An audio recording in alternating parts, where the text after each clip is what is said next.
Hola, ¿cómo te va? Buenas noches. Estamos en vivo en la pantalla de Bravo TV. Son las 20:30, comenzando con todo esta nueva edición de Bienvenidos al Tren. Es que, no sé vos, pero yo estoy enganchadísimo con el mercado de pases. Me la paso entrando a los portales de noticias, le doy clic a todos los títulos, compro todo el humo que me venden las redes sociales, que fulano pasaría a jugar para estos desde el año que viene, que aquellos tentaron a Sultano para sumarlo de cara a lo que viene también. ¡Qué ansiedad! Tal vez sea la época del año o a lo mejor es directamente esta época del siglo. No lo sé.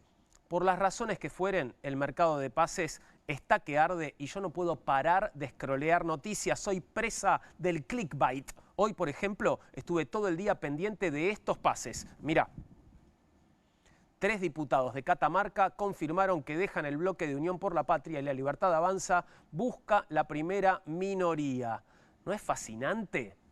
¿Qué? ¿Vos pensabas que estaba hablando de fútbol? No, no, no. El mercado de pases de fútbol recién se abre en un par de semanas, cuando termine el torneo. Me refiero al mercado de pases de la política, que está más caliente que nunca. Diputados nacionales y provinciales, senadores, legisladores provinciales y municipales, todos están en plena negociación para ver a qué bloque se suman. Los que todavía tienen 2 años de mandato, los que asumen la semana que viene, todos están a full. Mirá esta otra noticia. El bloque libertario incrementa su presencia tras la incorporación de legisladores provenientes del PRO de Patricia Bullrich. Es impresionante, ¿no? Porque si vos lo votaste pensando que no eran parte del gobierno, bueno, ahora sí. Pero no pasa nada. ¿A quién puede preocuparle semejante formalidad, verdad? Claro, no todo el mundo queda igual de contento con los pases. Mira esto. Macri enfureció por el éxodo de diputados del PRO de Santa Fe al bloque de Milei. Bueno, la verdad, Mauricio, qué ganas de hinchar. ¿Todavía no te enteraste de que reclamar lealtad a un partido ya fue? Yo sé, bueno, vos tal vez seas muy joven, pero en una época los diputados y senadores que llegaban al Congreso para representar a un partido, en general cumplían los 4 años de su mandato siendo parte del bloque de ese mismo partido. ¿Podés creerlo? Realmente una locura. O sea, ponele que vos votabas a un diputado porque era de un determinado partido. En el Congreso, el tipo era siempre de ese mismo partido. Votaba con su bloque, discutía desde la posición de su partido, presentaba proyectos en línea con las propuestas de su frente. Increíble, una verdadera antigüedad. Tan acostumbrados estamos a que los candidatos que ganan y después no asumen o se cambian de bloque, apenas se sientan en la banca o coquetean con uno y votan para el otro, que termina siendo noticia esto. Fíjate. Es noticia que los Penato asumirá el cargo para el que fue votada. Paren las rotativas. Ojo, no te garantizo que no vaya a pasarse a la Libertad Avanza antes del fin de año, quedan pocos días, pero bueno, algo es algo. Y mirá el caso de Lorena Villaverde, porque este realmente es genial, fíjate. Tras no tener respaldo para asumir en el Senado, Lorena Villaverde retiró su renuncia como diputada. Es la rionegrina de la que hablábamos porque tiene una causa por haber comprado unos kilos de cocaína en Estados Unidos durante 2002, hace unos cuantos años ya. Villaverde actualmente es diputada nacional y le quedan 2 años por delante, pero como fue candidata a senadora y el 10 de diciembre debería asumir, renunció a su banca de diputada. La idea era meter cambiazos, sale de diputados, entra al Senado. Pero como hace unas semanas se hizo público el asuntito narco de 2002, se le complicó asumir como senadora. ¿Qué hizo entonces Lore? Retiró la renuncia a diputada. ¿No es espectacular? Ah, no, entonces me quedo, dijo la señora. Lo que no se entiende muy bien es esto. Si no está en condiciones de asumir como senadora porque tiene una causa por narcotráfico en Estados Unidos, ¿por qué sí estuvo en condiciones de ser diputada? ¿Y por qué podría seguir siéndolo? ¿Vos sabías que un narco no puede ser senador, pero no hay problema en que sea diputado? Expert, me parece que te cagaron, ¿eh? Pero es otro ejemplo también del mismo caso, porque fuiste diputado. No me digas que el mercado de pases de la política no es apasionante. ¿Decís que no?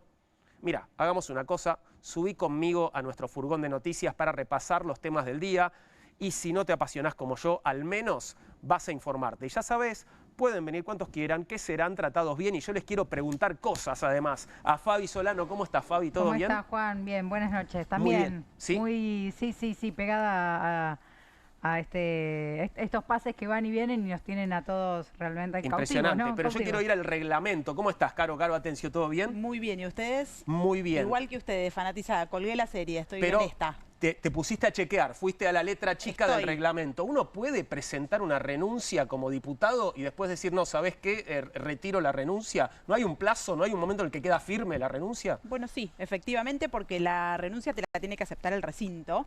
El tema es que eso sería recién mañana a las 11 de la mañana. Claro. Así Ok. que hasta mañana a las 11 de la mañana, esta mujer está en condiciones de negociar, de desrenunciar. por Bien, decirlo de todavía alguna se manera. puede, seguramente, bueno, va a tener el apoyo de unos cuantos en diputados, pero me imagino que habrá objeciones también, porque también está esto que planteaba, ¿no? Digo, si no puede ser senadora, ¿por qué puede ser diputada?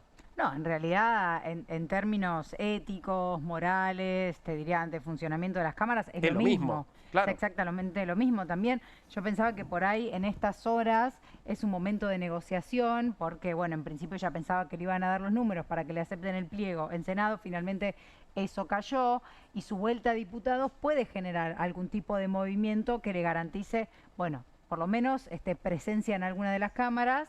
Eso también es alguna espalda en términos, digamos, bueno, cómo va a poder negociar con su provincia, cuestiones, pero al mismo tiempo lo que sí hay que decir es que el trámite que se inició en Senado sigue vigente y se tiene que expedir la Comisión de Asuntos Constitucionales. Entonces, Igual también ese trámite era aprobar o no aprobar su aprobar ingreso. o no aprobar, que también sería mañana. Claro. Entonces hay un montón de información que todavía no está resuelto. Digamos, Lo el insólito que de hace toda esta que- cuestión es que hace varios días venían discutiendo de si no era conveniente, incluso políticamente, para la Libertad Avanza, Que se fuera a la casa. que se fuera a la casa en principio. Sí.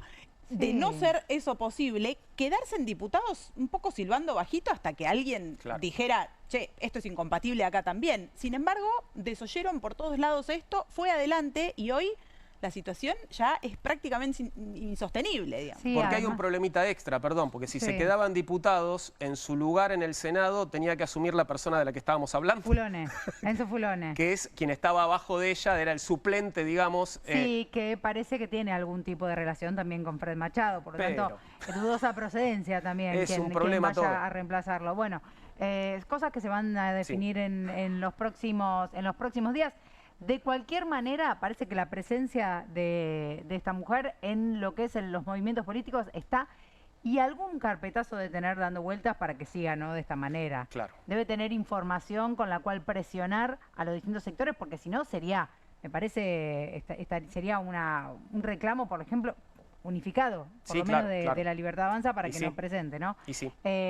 Pero tenemos que hablar de las noticias. Hablemos del de otras furgón. noticias, por supuesto, ya estamos en el furgón. Estamos en el furgón, vamos a arrancar con la visita estamos hablando, Peter Lamelas, que estuvo hoy en la Casa Rosada, el embajador de Estados Unidos, que participó de una reunión con Santilli, otro de quienes también estuvieron en el mercado de pases, ¿no? Que encabezaron, diría que inauguraron esta temporada en el mercado de pases. Recordemos que reemplazó a quien era en ese momento el principal candidato, también acusado de una causa de narcotráfico. Finalmente fue cabeza de lista, ganó las elecciones y finalmente no asumió, sino que le tocó el cargo de ministro del Interior en la Casa Rosada.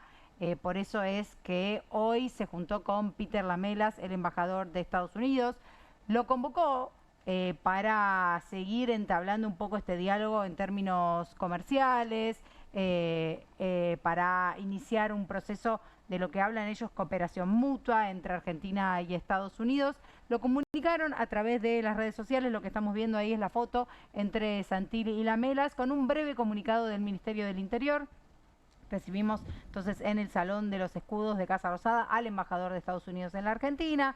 Durante el encuentro repasaron los principales puntos de la agenda bilateral y destacaron la solidez de la relación que une a ambos países. Además, analizaron nuevas oportunidades de cooperación orientadas a fortalecer el intercambio comercial y promover proyectos continuos. Bueno, conjuntos, esto es un poco formal, ¿no? Sí, claro. Lo que sucede es que en realidad dialogaron en el marco de este gran acuerdo que tiene Argentina con su aliado Estados Unidos, y algo que es un detalle no menor, que Peter Lamelas participó de la asunción de Monteoliva, Claro. la nueva ministra de Seguridad. Ustedes dirán, ¿casualidad, no casualidad? Para mí de casualidad no tiene nada. Para mí vino a marcar la cancha diciendo, este ministerio, Ministerio de Seguridad, es mío, Ok. nos pertenece a Estados Unidos. celebrado, por supuesto, por la gente de Patricia Bullrich, por la gente de Petri también, que siguen esta línea de intervención directa de Estados Unidos en las cuestiones vinculadas a seguridad. Algo bastante singular, entiendo, ¿no? Digo, que un embajador de Estados Unidos presente en la jura de un ministro. Nunca había pasado. Y me parece que, por eso digo, interpretarlo como algo casual no, claro. no estaría, me parece, no estaría en la línea de lo que presenta este gobierno, en un gesto además directo con Washington en el marco de un proyecto de seguridad que necesita de la participación directa de Estados Unidos, porque además han firmado un montón de convenios desde la participación de Patricia Bullrich con el FBI, con distintos organismos de seguridad de Estados Unidos. Entonces hay una línea directa y me parece que la participación en la asunción tiene que ver con eso. Pasamos a otra noticia que tiene que ver con, de nuevo, no seguridad, pero sí inteligencia, Bien. que van en la misma línea, ¿no? Porque el gobierno amplió por decreto los fondos destinados a la CIDE, a la ex AFI. En este caso, a través de un decreto que publicó el gobierno nacional, decidió ampliar a más de 26.000 millones de pesos este presupuesto destinado a la ex CIDE. Es la cuarta ampliación a la CIDE en el año. O sea, fíjate cómo mientras se desfinancian otros sectores, mientras, por ejemplo, se congela el bono a los jubilados, justamente fue un anuncio también del día de hoy, mientras se congela el bono a los jubilados, deciden ampliar este tipo de financiamientos que para el año que viene, además para el presupuesto 2026, tiene un aumento previsto del 20%. Okay. Así que hay por lo menos mucho interés en que se amplíen los fondos para inteligencia. Bueno, esto generó críticas, polémicas desde distintos sectores, porque mientras se amplía este sector, se recortan en sectores clave, como bueno, educación, cuestiones sociales, ¿no? Salud, pero al mismo tiempo porque, bueno, justifican por razones de seguridad, pero uno después cuando va a los papeles dice, ¿qué es lo que está pasando? Fíjate este tuit del Topo Rodríguez, ex diputado, que entra en el detalle, ¿no? En el detalle de en qué se gasta esta guita que se le da a la Secretaría de Inteligencia, ¿no? A la Secretaría de Inteligencia que, por supuesto, digamos, maneja todo esto con muchísima opacidad. Claro. Bueno, dice, fíjate qué encontró en este decreto, en esta resolución. Tengamos en cuenta que el total son 26.000 millones, ¿no? Que están entregando. De esos 26.350 millones son para cubiertas. Bueno, vehículos, mucho auto, mucho desgaste, ¿viste? Hacer inteligencia te lleva a trasladarte mucho, ¿viste? Y bueno, y gastás mucha cubierta. Y 300 millones de pesos para prendas de vestir. Sos espía, te tenés que disfrazar. Te tenés que disfrazar, claro. Tienen ahí a disposición muchos trajes, distintos personajes. 40 millones de pesos para utensilios de cocina y comedor. Okay. Explícame esto. Bueno, en realidad lo que dicen es que es una forma de blanquear gastos que justamente... Que no son en esos rubros. Que no son esos rubros, claro. Que el presupuesto se maneja para otra cosa, pero parece hasta gracioso cuando uno se pone a ver los detalles, tan gracioso como peligroso. De hecho, trascendió la última semana algo que me parece que se vincula directamente con esto. El diputado Esteban Paulón denunció que funcionarios de la CIDE viajaron con presupuesto de la CIDE, que se habla de reasignaciones especiales, hicieron una parada en un viaje que tenían previsto en Bakú, en Azerbaiyán, justo la fecha en que Colapinto participaba de la Fórmula 1. Justo ese fin de semana viajaron, hicieron hay una parada que no estaba prevista, que no estaba en los planes y no fue anunciada, así que esto lo está investigando la Comisión Bicameral de Inteligencia. Fíjate para qué utilizan el presupuesto de la CIDE los nuevos funcionarios. Pero bueno, esto también en el marco, de nuevo, de la reducción del presupuesto para cuestiones claves sociales, educativas, salud, etcétera. Así que, bueno, ahí cuando uno contraste dice, ¿para qué utiliza el dinero este gobierno frente a las demandas sociales que son más urgentes? Y justamente en este marco es que ATE salió de nuevo a anunciarse, a pronunciarse. Había anunciado ya un paro nacional la semana pasada. Ahora lo que se prevé es que se pueda adelantar este paro frente a las nuevas amenazas de despido. Recordemos que el gobierno nacional anticipó una reducción del 10% de la planta del Estado, pensando en el año que viene. Esto es aproximadamente 28.000 despidos que se anunciarían de cara a los próximos meses en distintas áreas del Estado. Siempre pasa a fin de año, siempre cerca de las fiestas, ¿no? Parece algo incluso hecho adrede para desestabilizar, disciplinar a las familias justo antes de los momentos de festejo. Sí, a veces es directamente a fin de año, en el medio de la Navidad, ¿no? Sí, pero Digamos, viste que siempre claro. antes de estos momentos pasa que se tienden a anunciar este tipo de cosas. Bueno, ellos hablan de no renovación, no de No despido renovación, muchas claro, veces, porque justo y con la el renovación vencimiento de los coincide. contratos que pasaron, recordemos, de ser anuales o semestrales a cada 3 meses, y esto impide que las personas puedan planificar un poco su vida y su futuro, y se centralizarían en los organismos descentralizados. Estamos hablando de Oficina Anticorrupción, INDEC, la CONIAU, el CONICET, bueno, el Archivo General de la Nación. Desde esta posición lo que dicen desde ATE es que no van a permitir ni un despido más, que van a adelantar el paro nacional y que comenzarán con las asambleas en oficinas públicas en todo el país para anunciar medidas en las próximas semanas. Y por último tenemos que hablar de, bueno, un caso que se ha vuelto parte de la conversación pública en los últimos meses. Estamos hablando de las coimas en la Agencia Nacional de Discapacidad, porque se rompió lo que era el pacto de silencio de los imputados. Recordemos que quienes habían sido convocados a declarar y fueron indagados, bueno, la mayoría se había negado justamente a declarar y a responder preguntas, y fue Roger Grant, uno de los funcionarios de Andis, investigado por presuntas irregularidades, que finalmente declaró en el marco de la causa por la compra de medicamentos. Bueno, fue indagado ayer por el juez Casanero y por el fiscal Picardi, y apuntó directamente a la cúpula.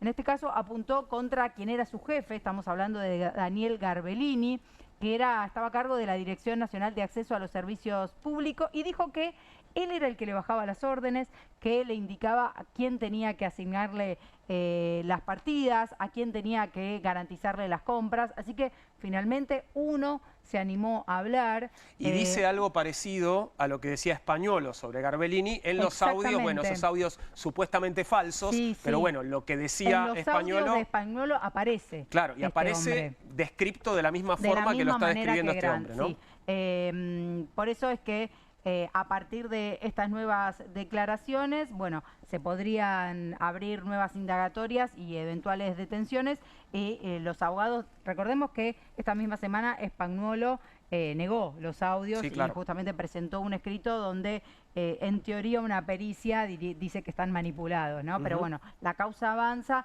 y en las próximas semanas se van a llamar a nuevas indagatorias para ver cómo sigue, ¿no? Porque hasta ahora la información estaría perjudicando directamente a Spagnolo. Claro. Vamos a pasar a la primera mesa de conversación de esta noche. Vamos a hablar un poco de opinión pública y de cuáles son los principales problemas de la Argentina, según la percepción de los que habitamos en este país. Recibimos a Raúl Timerman, analista político, director de la consultora La Sastrería y ex camarada en Comunistas. Qué lindo verte de vuelta en la tele, Raúl. ¿Cómo estás? ¿Qué tal, Juan? Una alegría volver a estar aquí. Estaba viendo de afuera el programa, es hermosa la estética que tienen. ¿Vos viste? Sí. Quedó lindo. Aparte, lo lindos que somos, ¿no? Bueno, y ahora somos 4 bellas personas en pantalla en este momento. Es mucho, Raúl, ¿eh? Es mucho, no estamos acostumbrados. ¿Qué nos traes? ¿Qué traigo? Bueno, básicamente me llama poderosamente la atención que desde hace 8 meses el principal problema de la Argentina, identificado por los argentinos, es la corrupción. Esto empezó con el caso Libra en el mes de febrero. Nunca había sucedido esto durante tantos meses seguidos. Siempre los problemas fueron o la inflación o la inseguridad, digamos, la economía y la inseguridad se balanceaban, pero ahora es la corrupción el principal problema. ¿Y por qué aparece la corrupción como principal problema? Suceden dos cosas simultáneamente. La inflación desaparece como preocupación, lado 1, y lado 2, el peronismo empieza, la gran masa peronista, después del caso Libra, también se vuelca a identificar como principal problema del país la corrupción, cosa que antes no aparecía. No molestaba tanto. No, siempre la corrupción, y sigue siendo hoy en día bastante, corruptos son los otros. Claro, el Es corrupto decir, es el otro. El corrupto es el otro, el infierno es el otro. Pero en el caso de la corrupción, este último mes que aparece con el 40,1% elegido por la gente, se da por igual entre votantes de Massa, votantes de Bullrich y votantes de Milei. Ahora, Raúl, es Mirá. muy notable la diferencia entre Sí. la corrupción y otros posibles Otros temas. problemas de la Argentina, ¿no? Efectivamente, el segundo problema que aparece, digamos, ya desde hace meses es la pobreza. Pero está muy lejos. Está muy lejos. El hecho de que la corrupción sea identificado como el principal problema, bueno, vamos a poder hablar un poquito más si avanzamos, Bien. que nos va a dar un poquito más de perspectiva. ¿Cuál es la primera palabra que le viene a la mente cuando piensa en la corrupción? ¿En qué piensa cuando piensa en... Y vos fíjate que las dos primeras palabras más importantes son Javier Milei y kirchnerismo. Karina Milei y Cristina Kirchner. Peronismo, la libertad avanza. Si vamos a la siguiente, nos vamos a dar cuenta de la dicotomía que se produce entre aquellos que votaron a Sergio Massa, que votaron a Javier Milei o que votaron a Patricia Bullrich. Por supuesto, para los que votaron a Massa, cuando uno les dice corrupción, dicen Javier Milei, Karina Milei, narcotráfico. Los que votaron a Milei dicen kirchnerismo, Cristina Kirchner, peronismo. Y los que votaron a Patricia Bullrich dicen políticos, kirchnerismo, Cristina Kirchner. Pero llama la atención algo. Karina Milei aparece en los tres grupos. Incluso en el grupo de los libertarios. Totalmente. Claro. Vos fijate, sobre kirchnerismo está Karina Milei entre asco y justicia, digamos. Ujú. Entonces, Karina Milei es la persona de este gobierno que tiene peor imagen. Sin embargo, parece ser la que más poder ganó después de las elecciones de octubre, ¿no? Sí, vos sabés que estamos en este momento con 3.0 y la sastrería, tenemos en campo la última encuesta del año, que corresponde al mes de diciembre, y hay una pregunta que nos surgió de la época de Alberto y Cristina. ¿Quién gobierna, Alberto o Cristina? ¿Quién gobierna, Javier o Karina? Vamos a ver qué dice la gente. Todavía está en proceso eso, no nos Está en podés adelantar proceso, nada. no, no sé nada, está en Claro. campo, no, todavía no terminó el campo. Pero vamos a la siguiente, que es, A ver. ¿qué sectores considera que están más involucrados en las prácticas corruptas? Y vos fijate que aquí por encima del 40 aparecen 4 sectores claramente. Los presidentes y su entorno, los funcionarios del Poder Judicial, segundo, casi pegado a los presidentes y su entorno, que tendrían que ser aquellos encargados de combatir la corrupción. Los legisladores, es decir, los políticos, esa famosa casta corrupta que Milei venía a acabar con, los sindicalistas y un pasito más atrás, los empresarios. Zafaron del 40 por poquito. A mí se me ocurrió, cuando veo esto, y digo los funcionarios del poder, los presidentes y su entorno, digo, bueno, a lo mejor resultó una mala idea, pero pensé que podía ser una buena idea. Digo, a lo mejor un emergente, un juez de la Corte Suprema es elegido presidente y se pone al frente de la lucha contra la corrupción. Vos sabés que eso ya pasó en la República Argentina. ¿Ah, sí? Luis Sanz Peña, hasta en 1982, está en la Corte Suprema de Justicia. Hasta el 92. Y del 92 1892. 1892. Y del 92 al 95 es elegido presidente por un contubernio entre roquistas y mitristas.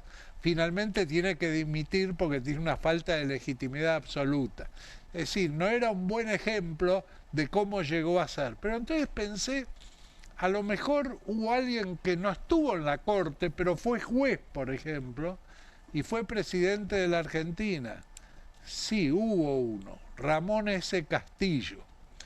Ahora entonces me pongo a ver qué pasó con Ramón S. Castillo y aparece involucrado en un contrato de la CHADE, la compañía de electricidad, con el municipio de la ciudad de Buenos Aires, donde entraron los concejales municipales, se le pagó a medio mundo, y aparece en una compra de terrenos para el ejército en el Palomar, donde se pagaron sobreprecios para poder repartir y qué sé yo. Entonces lo que me pareció una buena idea, por lo menos Claro. mirando para atrás, no resultó una buena idea.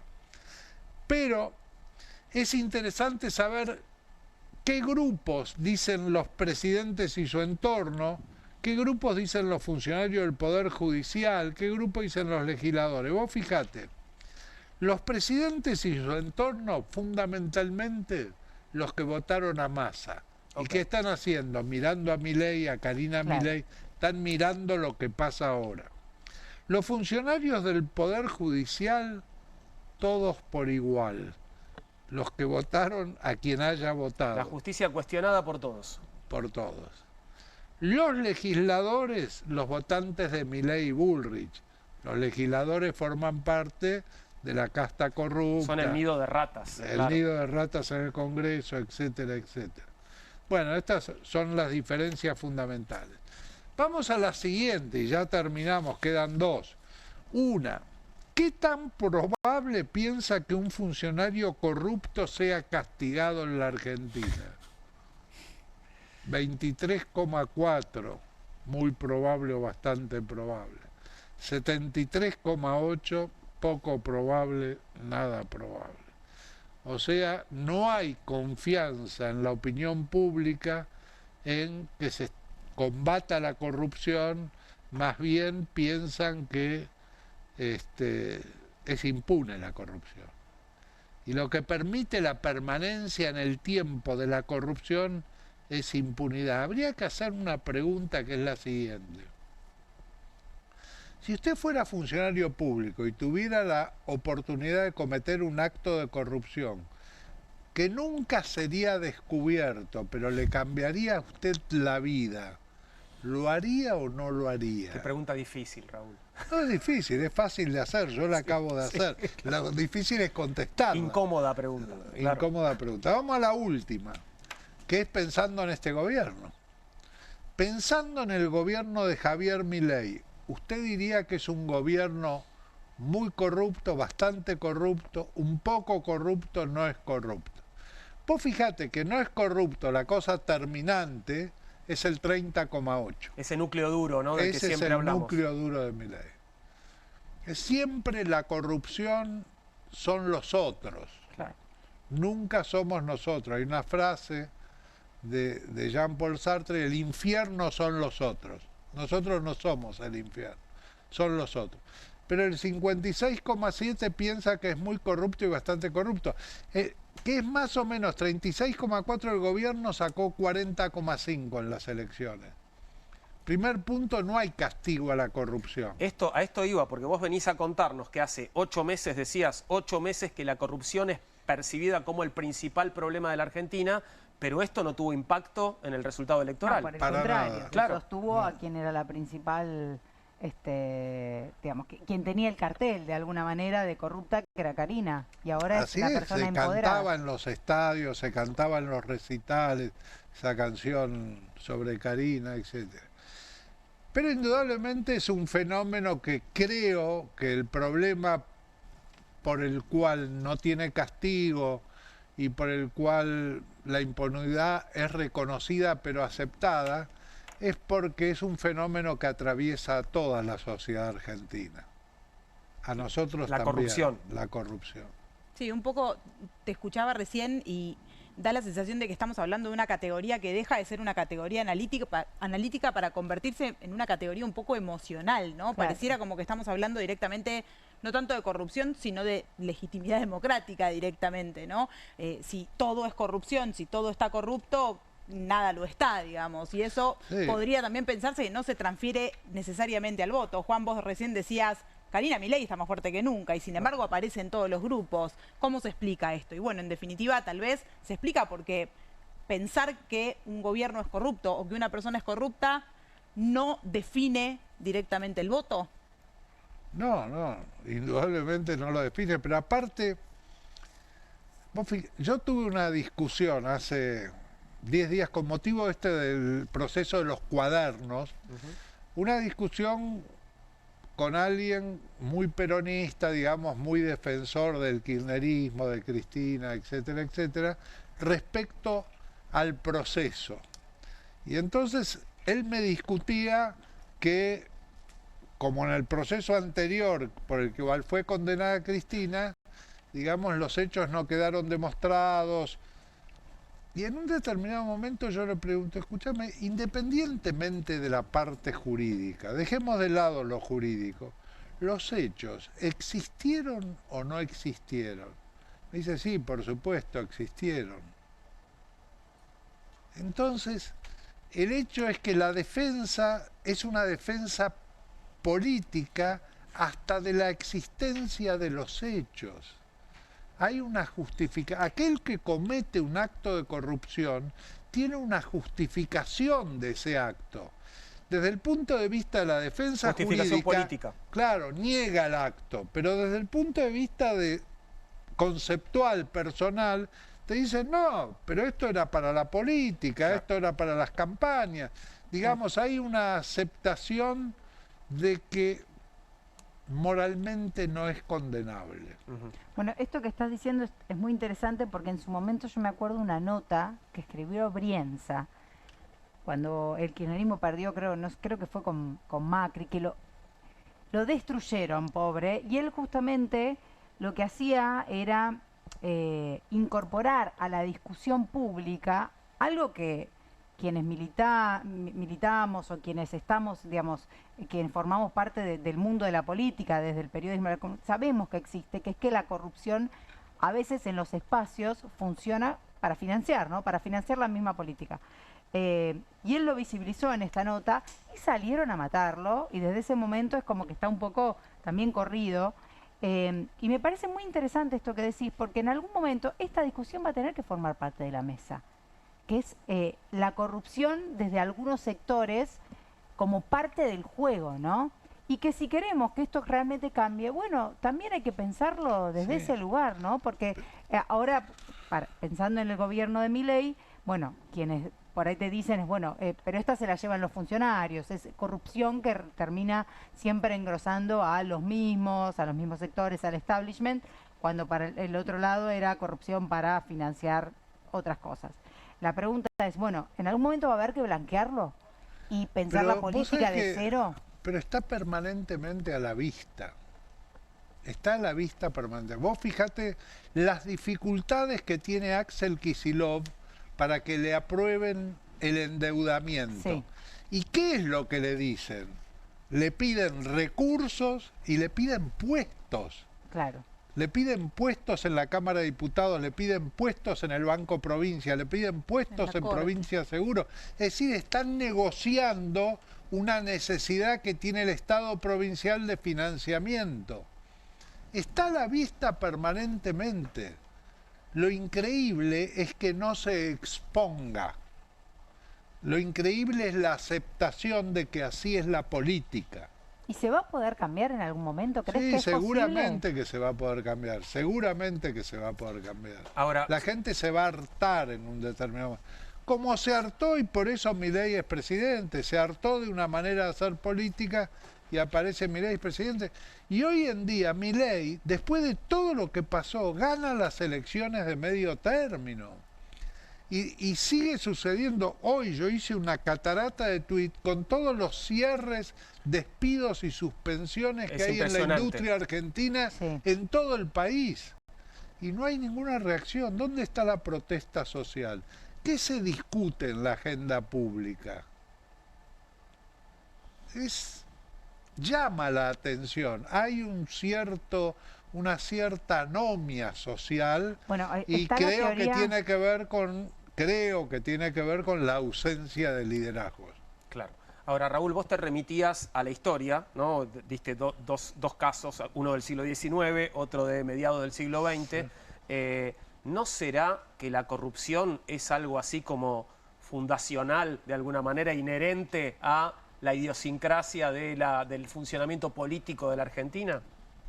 No lo sé, no sabría decirte. El Día de la Industria, el día que se celebra el Día de la Industria, lo que se celebra es el primer contrabando de plata del Alto Perú.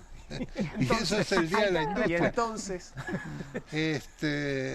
Sí, algo... Yo me acuerdo el que hablaba mucho de ese tema era Julio Ramos, en ámbito financiero, ¿no? Iba para atrás en la Argentina, ¿no? Defendía una determinada posición que él había tomado, que era, digamos, casi marginal, estaba muy enfrentado con el grupo Clarín, Julio Ramos, y hacía una historia de la República Argentina y hechos anormales. Creo que se refería al contrabando. Claro. Fundamentalmente el contrabando sigue existiendo.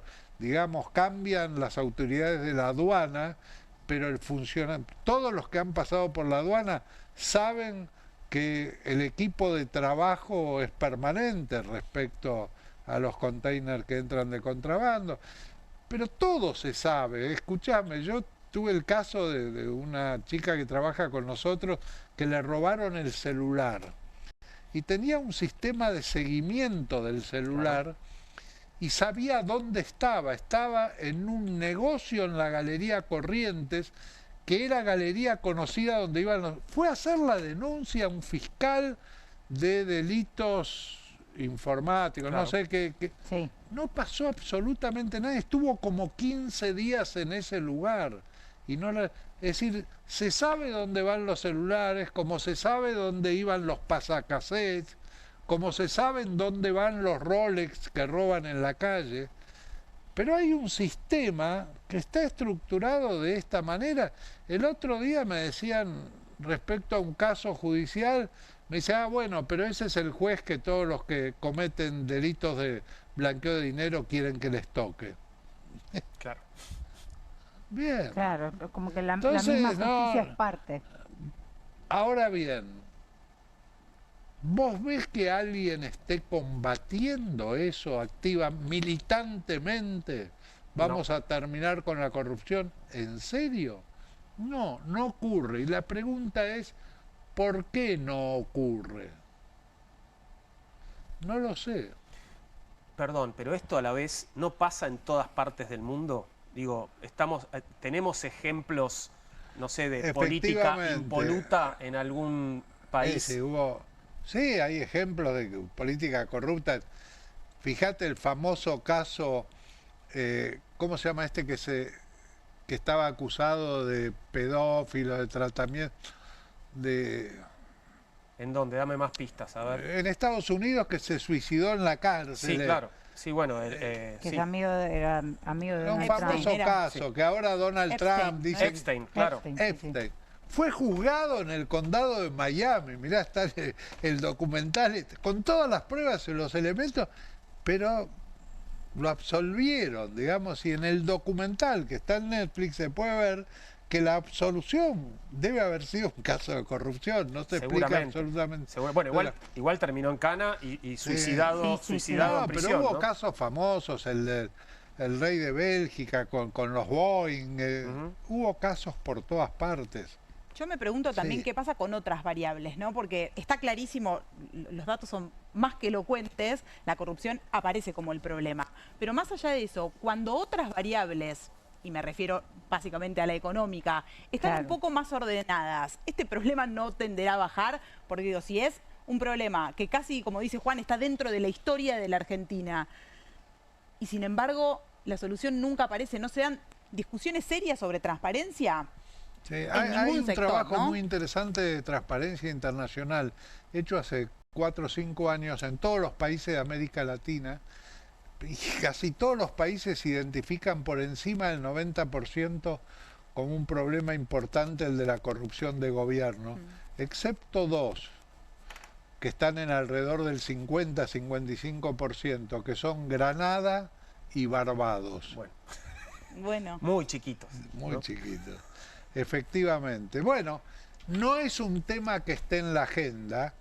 Sí, Hugo Alconada Mom escribe permanentemente sobre el tema, hay periodismo de investigación que se ocupa sobre el tema, pero no es un tema que esté en la agenda política de los políticos, porque es un tema irritable para la política. Claro, ahora... No es cómodo. Es incómodo, es difícil de tomar, pero seguramente, digo, los políticos ven el informe que vos nos mostraste y ven que la corrupción es, bueno, el principal, es visto como el principal problema. Alguien tiene que poder animarse en algún momento a tomarlo porque también puede obtener un rédito político al hacerlo. Seguramente, seguramente. Yo pensaba, mientras hacíamos este trabajo, que se puede convertir en el talón de Aquiles de este gobierno, porque este gobierno en su propuesta tuvo dos ejes fundamentales. Uno, terminar con la inflación, dolarizar la economía, incendiar el Banco Central, y el control de la inflación funcionó. Y el otro es acabar con la casta política corrupta, y eso está a la vista, no funcionó. Y se puede convertir en el talón de Aquiles de la promesa incumplida del gobierno. No lo fue en estas elecciones No de lo medio es término. todavía, no lo es todavía, Y lo que pasa es que ahora efectivamente. tienen, digamos, la cuestión económica más estabilizada, Claro. Entonces lo que decías vos, Caro, la cuestión de que cuando lo económico está resuelto, que no, ni siquiera es resuelto, creo El roban que pero hacen. te roban pero Claro. hacen, y yo lo que pienso es que en realidad no es que alguien puede cambiar de parecer en relación a lo político, sino que cambian las prioridades. En el momento en que lo económico de alguna manera no es una preocupación, bueno, hay otros temas que empiezan Absolutamente. a cobrar más lugar en la agenda, a cobrar más lugar en las discusiones, en las conversaciones. Y yo pensaba en este sentido y pensaba en la figura de Axel Kicillof, que recién vos nombrabas, porque dentro del kirchnerismo es quien hasta el momento no ha sido manchado por... Para nada, mirá, es un fenómeno muy particular el de Axel Kicillof. Tiene sus aristas, pero es un fenómeno particular. Es el único político argentino que la primer palabra que le viene a la cabeza de aquellos que tienen imagen positiva de Axel, la primera palabra es honesto. Si los que tienen imagen positiva de Axel, la primera palabra que les viene a la cabeza es honesto. No sucede con ningún otro político. Los que tienen imagen negativa de Axel, no es corrupto la palabra que les viene a la cabeza, claro. que sí sucede con los otros políticos. ¿Y cuál es la palabra? Inútil. La palabra se refiere a la gestión. Sí, claro. Digamos, que es un poco pero no la que palabra sea que usa corrupto. Milei para describirlo. ¿no? Exactamente. Pero hay otro fenómeno interesante en el caso de Axel. Le reconocen honestidad y transparencia los intendentes, los políticos del propio partido y de la oposición. Pero Axel no está embarcado en una campaña contra la corrupción en el gobierno de la provincia de Buenos Aires. Es que es un lío. Sí. Podría, pero sí. Claro. Menos mal. Claro. Pero bueno, no pierde todos los apoyos. Tiene el apoyo de los intendentes del conurbano. ¿Qué quiere? Que se le vaya a todo el mundo. Que se quede solo. Claro. Ese es el otro problema. Te quedás solo. Vos decís, va a aparecer alguien. Sí, va a aparecer. Vamos, Lilita No, yo no lo dije, intentó. vos dijiste que va a aparecer alguien. Bueno, Yo no lo dije. lo dije yo. Bueno, me confundí también. Lilita durante mucho tiempo pretendió convertirse en eso y tuvo apoyo cuando era candidata a diputada o senadora, no cuando era candidata a presidenta. Un presidente que lucha contra la corrupción no garpa. Difícil. Daría la impresión por lo menos un candidato, no Claro. sé si un presidente. Bueno, hasta ahora no hemos tenido presidente. Candidatos sí, que no garparon. Presidente todavía lo estamos esperando. Así es. Raúl, muchas gracias por haber venido. No, gracias a ustedes, un placer estar aquí, espero no haber aburrido a la audiencia. Pero ¿cómo? De ninguna manera. Ni a la audiencia, ni a nosotros. Te diría que te esperamos de vuelta, pero viste que ya estamos cerca del fin de año. Gracias, Sí, Raúl. efectivamente. Buen viaje, Raúl. Muchas gracias. Muchísimas gracias. Gracias por a venir. ustedes. Vamos a pasar ahora a otro tema que tiene que ver con esto, con los medios y la paridad de género en los medios. Hasta ahora veníamos bien, estábamos en un 50 y 50 en esta mesa, pero no suele suceder, Caro.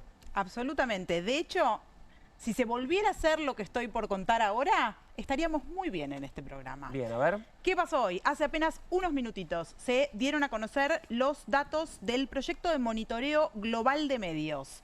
¿Qué es ese proyecto? Es un monitoreo, de hecho, el más amplio y el que tiene más prestigio, que mide la presencia de mujeres en los medios.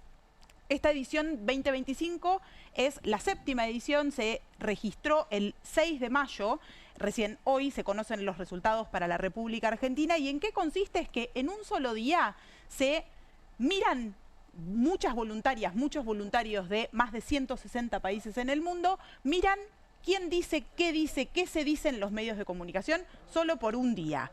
Y hay un hallazgo global que es bien elocuente y bien interesante, es que las mujeres aparecen muchísimo menos como protagonistas en las notas o como fuentes que los varones, solamente un 26%. La conclusión general... Estamos hablando a nivel global. Estamos hablando hasta ahí a nivel global. Si veíamos la placa anterior, vemos cómo se ve un estancamiento de este tema, ¿no? Venía un poco en subida y es una curva de tiempo, lo que ves cada columna, por las dudas, por si no lo llegas a ver bien, cada columna es un año, pero no es un año, va cada 5 años, ¿no? Va cada Más 5 o años menos. porque se hace este monitoreo una vez cada 5 años y como vemos hay una tendencia a, como dice el informe, al estancamiento. Hubo un avance grande en términos de paridad de género en los medios, pero lo que se viene observando hasta ahora es un estancamiento. Pero vayamos a ver qué pasó con los datos acá en Argentina. Voy a dar una buena noticia. A ver, a ver. Increíble. Porque acá, vos mismo lo has dicho hace unos días, siempre damos malas noticias. Estamos hablando siempre de cosas feas. Bueno, hay una cosa muy buena que es que Argentina, entre un monitoreo y el otro, o sea, desde el 2020 hasta el 2025, subió en la escala unos 7 puntos. Estamos ubicados en el 31%. O sea, a nivel internacional. A nivel Argentina. Ah, Argentina pensé que comparado en la contra escala. Argentina. Perfecto. En su propia escala mejoramos. Estamos bastante lejos de la paridad porque hay una presencia de mujeres de un 31%. Es decir, seguimos abajo, pero estamos muchísimo mejor que hace 5 años. 7 puntos mejor. Esa es la única buena noticia. Porque acá después, estamos sumando para el promedio, para el equilibrio. Claro. Por eso les decía, están ganando 2-1, chicas. el 6 de mayo de 2026, vengan a monitorear acá que vamos a estar muy bien. Y sobre todo por los temas que tratamos también. Pero ahí sí las malas noticias que tienen que ver justamente con los temas que se tratan, de todo ese monitoreo que se hizo ese día, solamente un 2% trataba sobre temas vinculados a la igualdad de género, a la diversidad. Y un tema más preocupante todavía es que de las 779 noticias que se estudiaron o se monitorearon ese día, solamente 3 hablaban sobre violencia de género. Con lo cual, ya la semana pasada estuvimos conversando en ocasión del Día Internacional de Lucha contra las Violencias de Género, la importancia de este tema, lo transversal que es a todo este tema y lo estructural que es el problema en Argentina, y sin embargo sigue estando forma poco parte de la agenda, claro. Exactamente, sigue estando poco visibilizado. Y un dato, el último que les traigo, que también es lo suficientemente fuerte y lamentablemente no nos sorprende demasiado, es que las mujeres estamos muy subrepresentadas, somos muchísimo menos en las fuentes consultadas. Solamente cuando se consulta una fuente, el 14% son mujeres frente a un 86% que son los varones. Y esto se profundiza en algunos temas. ¿De qué hablamos todo el tiempo? De economía, de política. Finanzas. Bueno, las mujeres ahí estamos para atrás. Las mujeres estamos presentes cuando viene el 8M, cuando tenemos que hablar de violencias de género, cuando tenemos que hablar de temas de mujeres. Así que si bien hay ahí algunos puntitos buenos para Argentina, estamos complicados en otros temas. Y últimamente solo decirles que, bueno, hay una nota muy interesante de Mariana Carvajal esta mañana sobre este tema para profundizar estas lecturas, pero el estudio acá en Argentino estuvo coordinado por 2 periodistas argentinas, una marplatense, Marcela Gaviud, y Soledad Ceballos de Córdoba, y se monitorearon 23 medios, entre tele, radio, medios gráficos y también plataformas digitales. Vamos a ver si mejoramos para la próxima. Ok, ¿qué es el año que viene? En 5 años. Ah, Cada perfecto. 5 años. Bueno, falta un montón. Falta. No sé si llegamos, chicas, disculpen, No pero- sé si va a existir Argentina en Sí, 5 años. o la chicos. tele, o tantas cosas que O la podrían igualdad dejar de existir. género. En fin, O la igualdad. sí. Salimos de acá y pasamos a otro tema. Vamos a hablar ahora de la caída, inquietante caída del consumo que parece no detenerse. Abrimos una mesa más de conversación y voy a saludar a Ernesto Acuña, que es vicepresidente de UCRA, la Unión de Kiosqueros de la República Argentina. Bienvenido. Muchas gracias. Gracias ¿Cómo por estás? estar con nosotros, Ernesto. Y también saludo a Ernesto Matos, economista, director del IDEPI, el Instituto de Estudios para el Desarrollo Productivo y la Innovación de la UNPAS. La UNPAS, la Universidad Nacional de José C. Paz. De José C. Paz, gracias. Docente, sos también docente en la UNDAB y en la UNPAS, ¿sí? La UNDAB es la Universidad Nacional de Avellaneda. Ahí está, muchas gracias. Bueno, el de los kiosqueros, el de los kioscos en particular, es uno de los rubros que se viene señalando como de los más lastimados, ¿no? Si hablamos de comercios, los que más han cerrado en los últimos 2 años. ¿Da fe de que esto es así? ¿Cómo estamos? ¿Esto es una tendencia que continúa? ¿Ha parado? Sí, sí, es una tendencia que viene los últimos 2 años. Nosotros el año pasado nos juntamos con la UCRA, con la gente de ARCA, la EXAFIP. Siempre que tenemos reuniones periódicas, les preguntamos cuántas razones sociales activas somos. Noviembre del año pasado, hace 1 año, nos dijeron que éramos 96.000 kioscos. Comparando con el año anterior, que éramos 112.000, nos dimos cuenta que habían cerrado 16.000 kioscos en 1 año. Esto fue el año pasado, falta la evaluación de este año. Pero bueno, vos ves que todos los días van cerrando colegas, el kiosco de barrio va cerrando, van abriendo cadenas de kioscos. Esto está pasando, o sea, ¿no? Baja la cantidad de kioscos, pero si vos sumas la cantidad de kiosqueros de barrio que cerraron, somos más. Lo que pasa es que van abriendo cadenas de kioscos. Claro. Esto es una persona que entra en un barrio, abre 40 kioscos y bueno, van cerrando periódicamente, apuestan al desgaste y a que vayan cerrando los comerciantes. O sea, el mecanismo es este, digamos, viene alguien, instala kioscos en una zona y esto es lo que termina haciendo que los otros tengan que cerrar porque ellos tienen capacidad para aguantar, obviamente. Sí, es así. También hay que sumar y resumir la actualidad con 4 palabras, que es no se vende nada, Claro. que es un poco lo que uno viene escuchando. La realidad es que estamos viviendo por una recesión importante, estamos vendiendo menos. Y por último, algo que nos afecta a los kiosqueros también es el tema que en algunas ciudades está como el comercio desmadrado y cualquier producto se puede encontrar en cualquier lugar. Claro.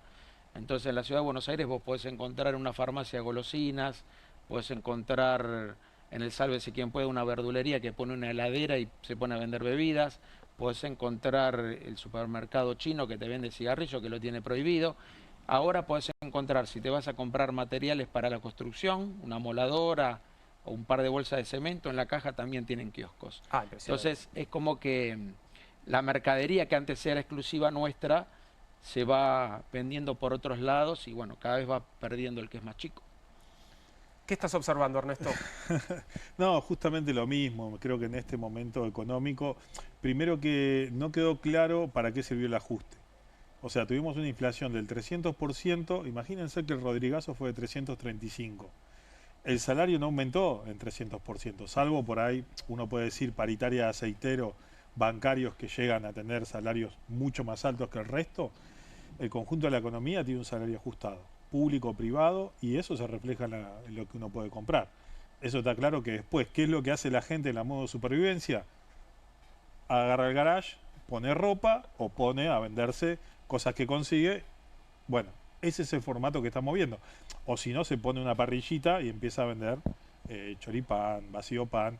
Y ese es un poco el esquema de precariedad en el cual nos tiene hundido este gobierno, digamos, ¿no? Porque ahí el dato de 16.000 empresas, acuérdense que en Argentina había hasta 2015 600.000 empresas.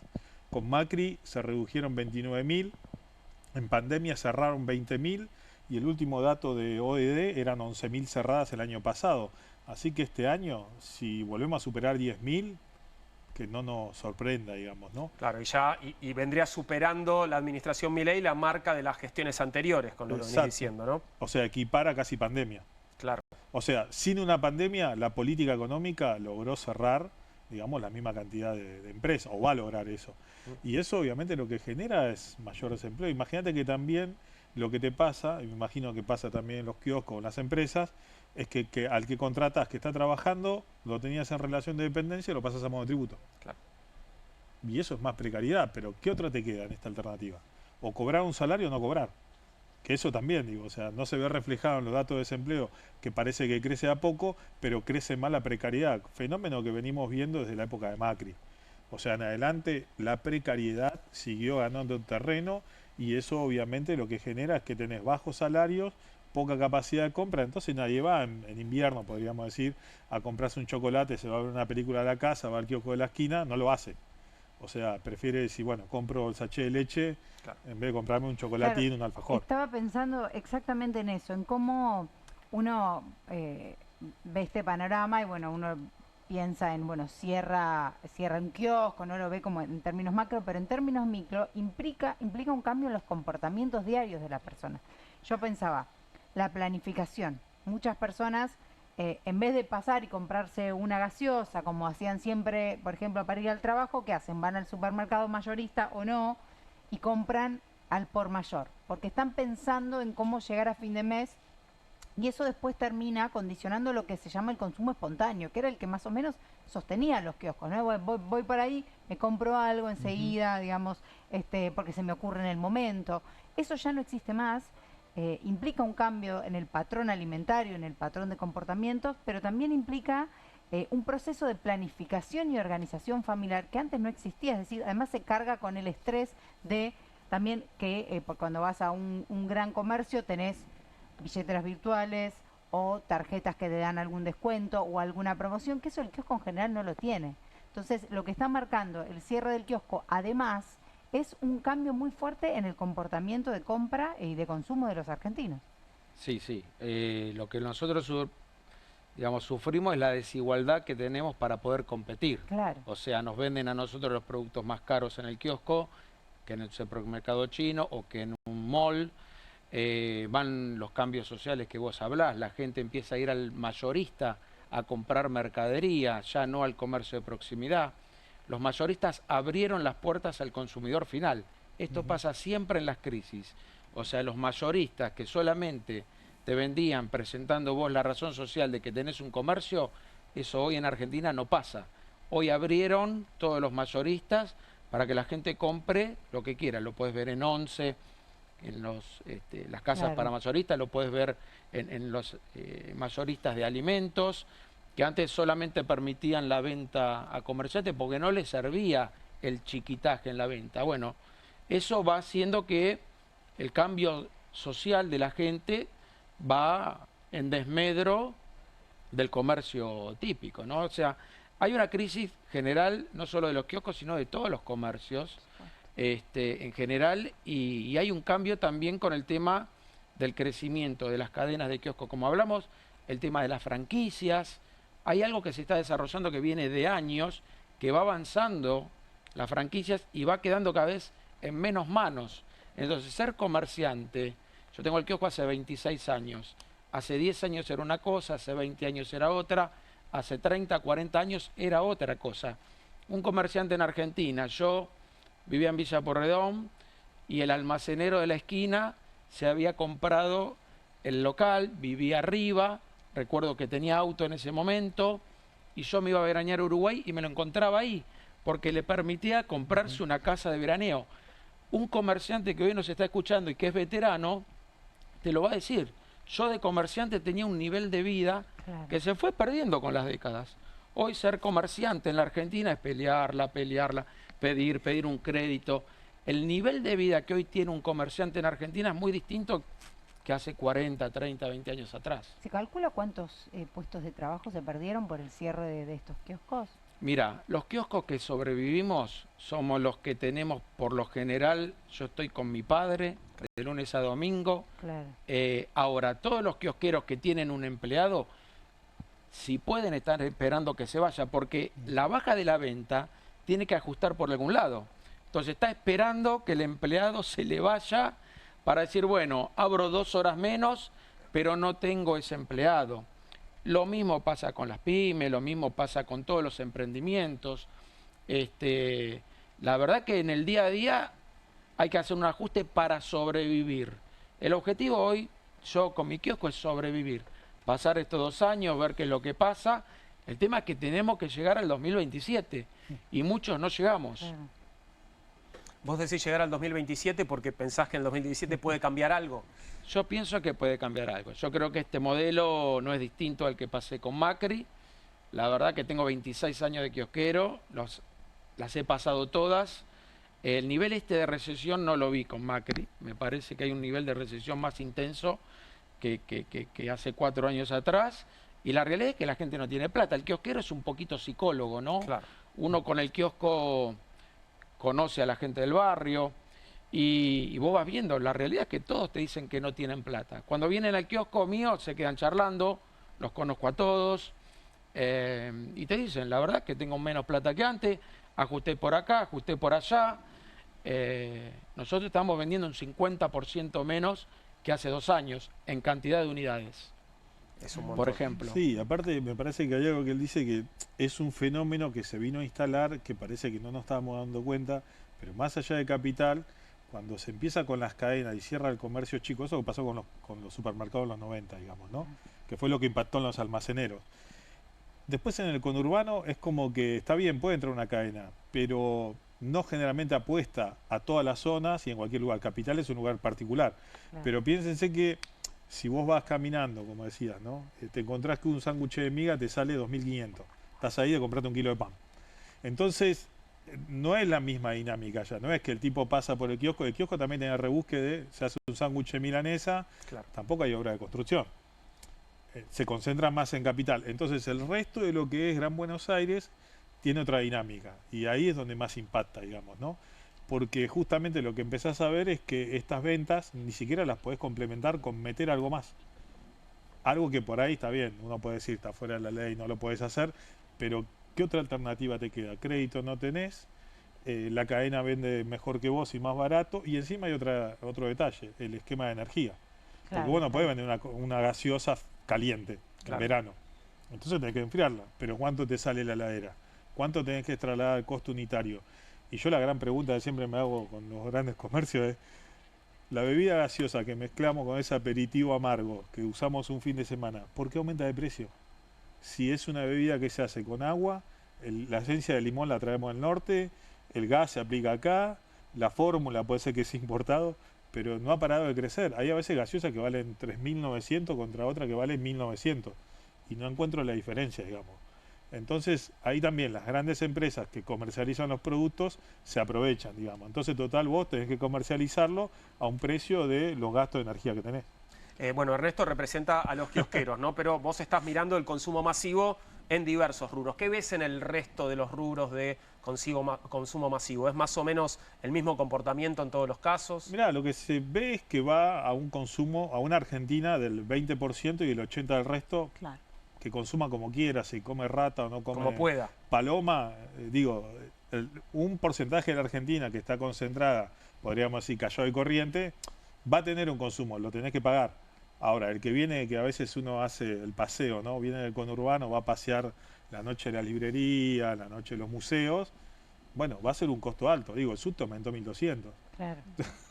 Ahora, Ernesto, Sí. estos datos, un poco también apelando a esta mirada tuya más de lo macro y no solamente al caso puntual, los datos de noviembre, diciembre, lo que nos muestran es kioscos, bueno, ahora crisis del juguete, ¿no? Viene Navidad Claro. y ahí está todo el mundo hablando de que las jugueterías entre la importación china y el aumento y la caída del consumo están complicadas también. Las pymes al límite, todo esto da cuenta de un fenómeno que podríamos denominar coyuntural, como elegimos creer quienes tratamos de ver una visión optimista de lo que viene, o estamos pensando en una reestructuración del mercado interno. ¿Cómo lo venís viendo vos? Bueno, ahí son dos fases. Una cosa es el comercio, que dentro de todo el comercio es lo que por ahí generó empleo, el registro privado, pero otra cosa son las empresas que están dedicadas a fabricar.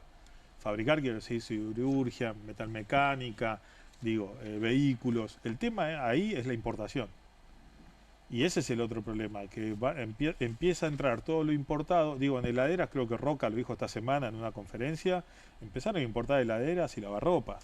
Claro. Y Ahora, ahí tuviste el cierre de Whirlpool. bueno, y ese es el tipo que por ahí pasa por el kiosco, che, me olvidé de comprar la comida, bueno, me compro algo acá. ¿Se entiende? Va al comercio chico y lo consigue. Ahora, el proceso es justamente, no hay que echarle la culpa a China, porque también empieza a ocurrir esto de le echamos la culpa a China de todo.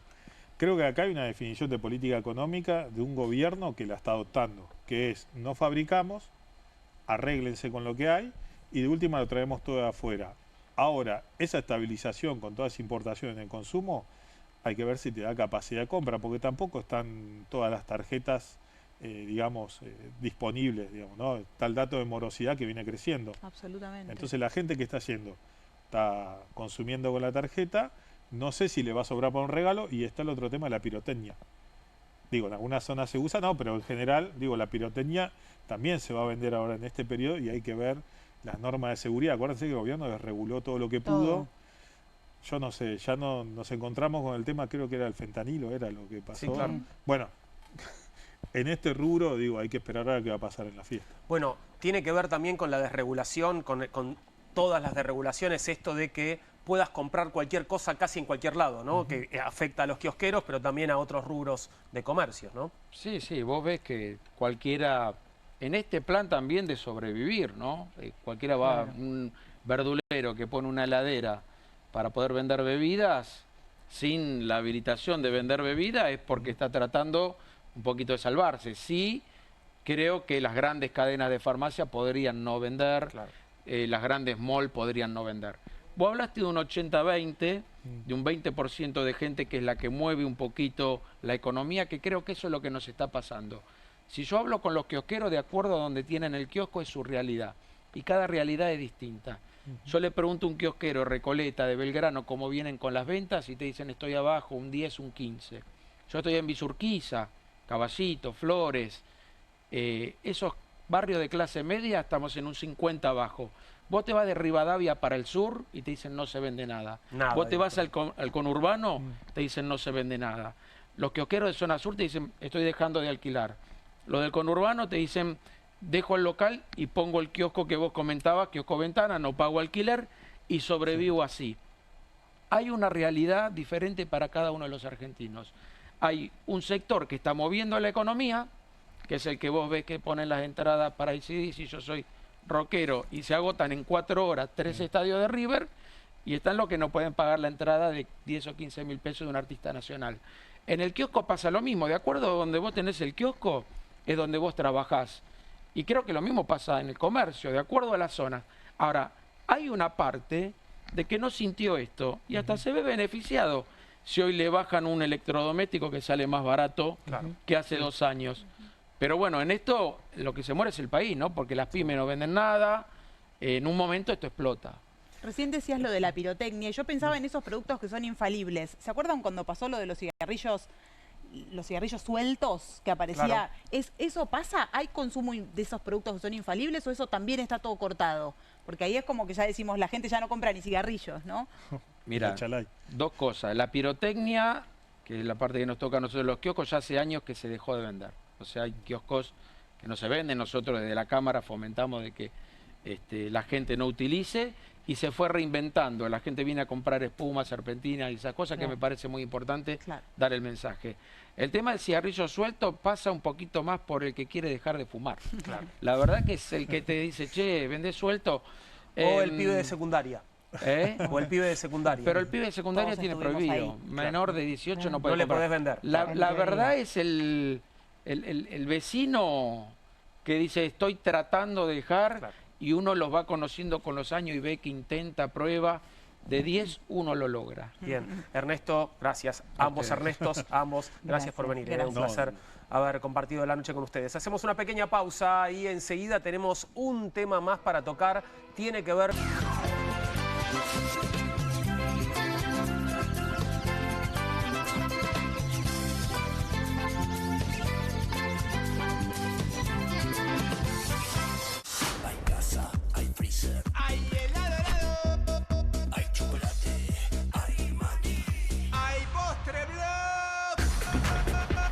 Hay casa, hay freezer y tus chocolates y golosinas favoritas hechas helado.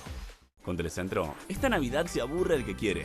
Regala el Deco 4K con tecnología Android TV más internet 1000 megas. Y ahora además, sumale un joystick para disfrutar los juegos del Deco. Pedilo ahora y recibite de Papá Noel con Telecentro.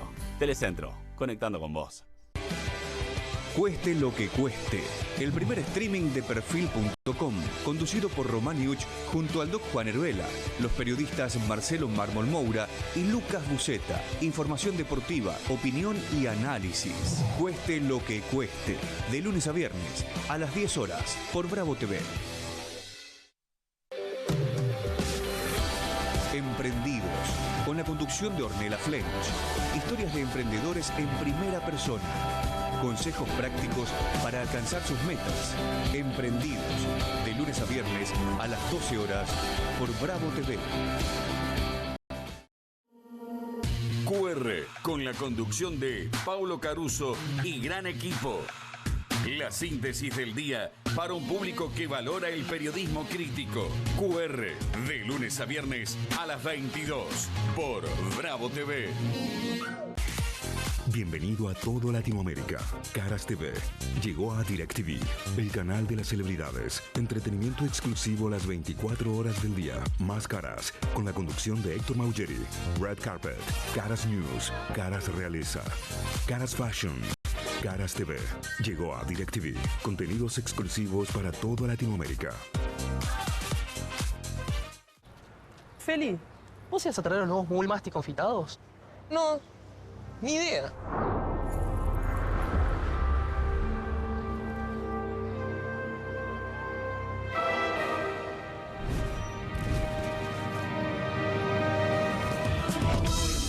Confitados, coloridos, sin crujientes, no vas a querer compartirlos, no vas a poder esconderlos. Proba los nuevos caramelos masticables de Mogul, también en su versión Extreme.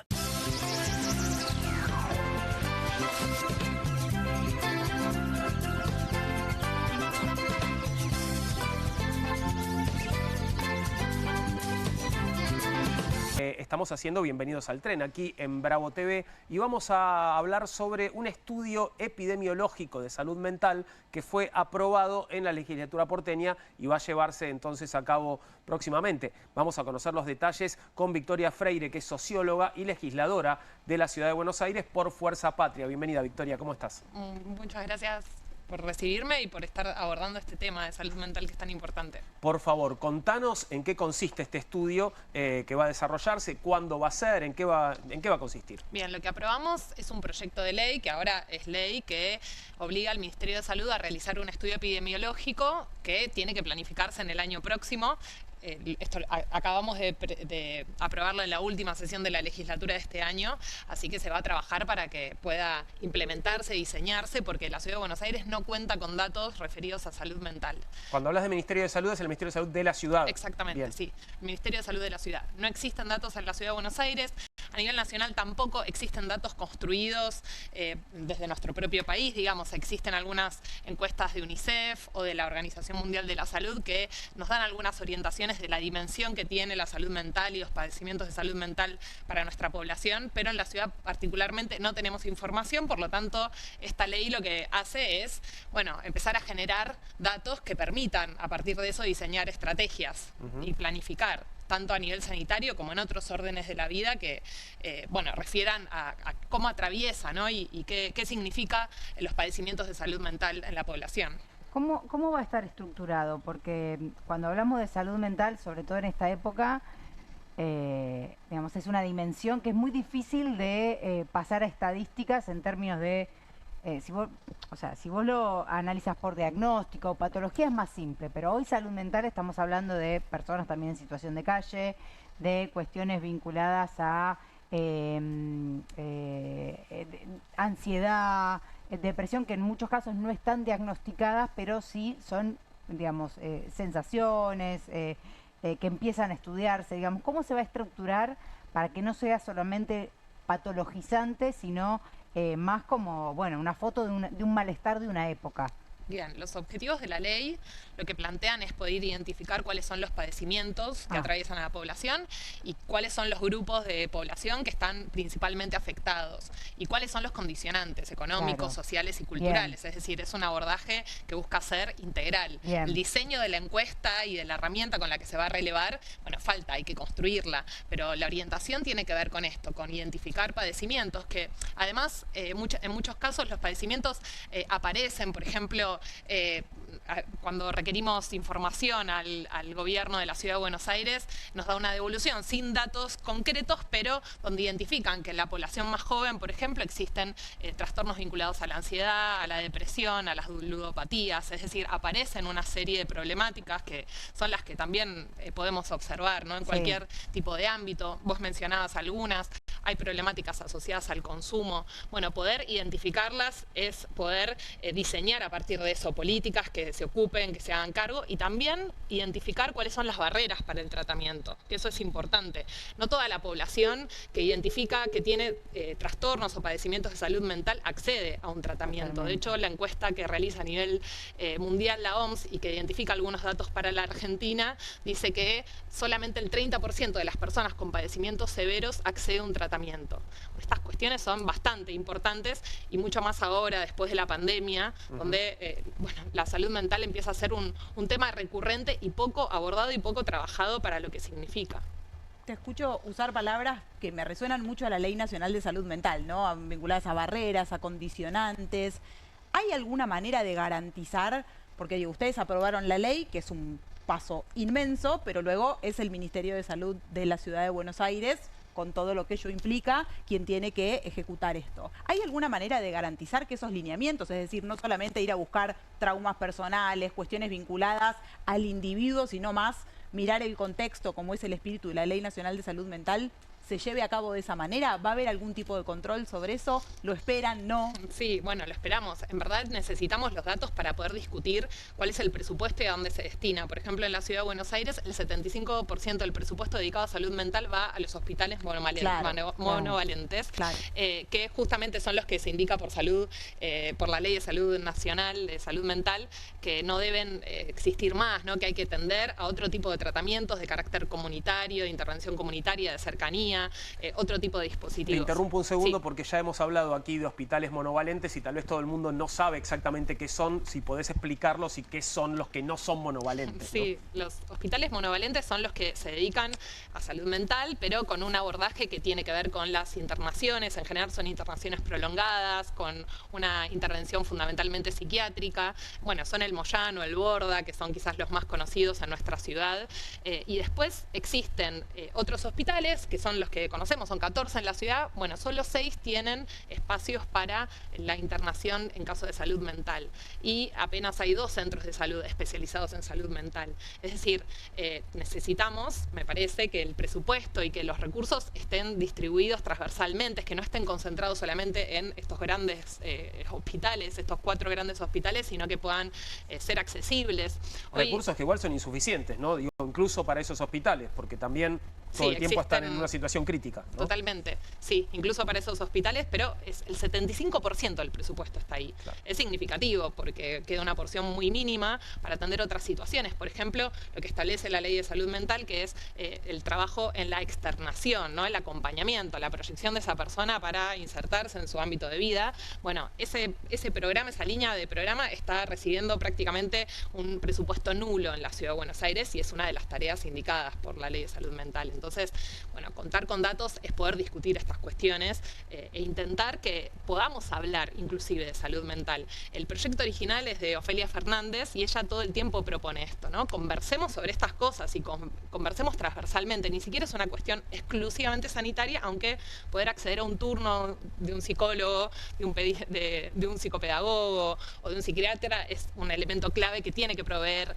el sistema de salud, pero no exclusivamente. También están las escuelas, también están los terciarios, los ámbitos de formación, e inclusive podemos pensar también en otros órdenes donde la salud mental está puesta en juego. Y poder conversar sobre esto es poder darle la relevancia que tiene y poder instrumentar políticas que puedan efectivamente ocuparse de esto, estar a la altura de lo que significa.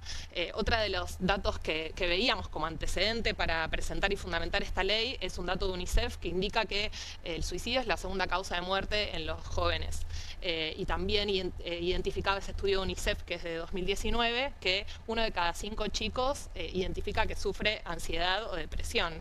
Son cuestiones muy relevantes y realmente lo que estamos haciendo a nivel social y a nivel político es muy poco para lo que significa y lo que incluso proyecta hacia adelante en nuestra sociedad. Entonces, bueno, esto es un paso, es un pequeño paso, pero... Sí, recién te escuchaba... sobre todo en relación a los jóvenes y pensaba que es un primer paso que cuando se tenga después el diagnóstico no debería solamente trasladarse al ámbito excluyente de la salud mental, sino al ámbito comunitario, como decías vos, la articulación con las escuelas, la profesionalización de los docentes, el trabajo en los clubes de barrio. O sea, es como creo que el primer paso para que después se genere una capilaridad en relación a salud mental, que no quede solamente el tema bueno, armar un mapa, sino que sea un insumo fundamental para trabajar para las próximas generaciones, porque va a ser un problema que llegó para quedarse, ¿no? Y desde ese lugar el diagnóstico es inicial. ¿Está contemplado el trabajo, digamos, de generación de un insumo que no se quede solo en la salud mental y que llegue de forma comunitaria, como recién lo decía? Sí, en verdad necesitamos que el instrumento, que el relevamiento tenga que ver centralmente con salud mental, pero trabajada desde una mirada integral, Claro. como decían ustedes, no patologizante, que pueda tener que ver con identificar órdenes de la vida, ¿no? Que influyen, que afectan la salud mental, que tienen que ver con la educación, con los aspectos culturales, económicos, sociales, de las condiciones en las que vivimos. No todas las personas se ven afectadas de la misma manera en relación a la salud mental en función de su modo de vida o sus condiciones de vida.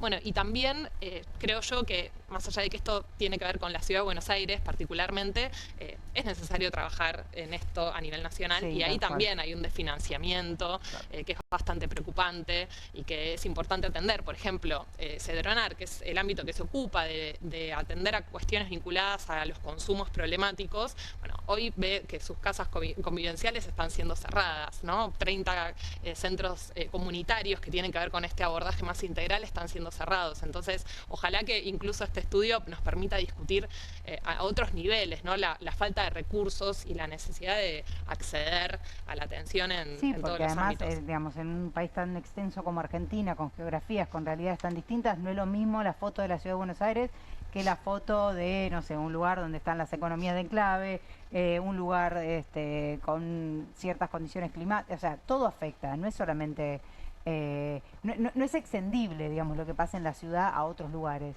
Tendría que ser realmente algo que desde los mismos, desde las mismas provincias.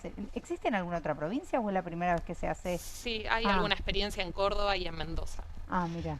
Y yo creo que lo más importante es también tomar, que en nuestro caso, a construir este proyecto fue darle respuesta también a una demanda que está recontra presente en la comunidad, ¿no? Fundamentalmente en los pibes y las pibas más Claro. jóvenes, en los docentes, en las docentes, que muchas veces no saben qué hacer ante determinados padecimientos. Necesitamos construir herramientas donde todos sepamos cómo actuar y qué hacer y a dónde recurrir, y creo que eso es lo más interesante de este proyecto de ley, que permite debatir esto para que podamos tener herramientas y que nos hagamos responsables a distinto nivel. Romper con el tabú también. Totalmente. Bueno, bienvenido entonces el proyecto aprobado y esperemos que se desarrolle de la mejor forma el año que viene ya, ¿verdad? Sí, así es. Gracias, Victoria, Muchas gracias gracias. por haber estado con Gracias. nosotros. Llegamos al Gracias. final, chicas, por hoy, pero volveremos. Gracias por venir, Fabi. Gracias, Gracias a Caro. vos, Juan. Nos Gracias a vemos ustedes. la próxima. A vos te pedimos que hagas una pequeña pausita con nosotros. Enseguida estamos saludando a Pablo Caruso. Comienza QR aquí en Bravo TV.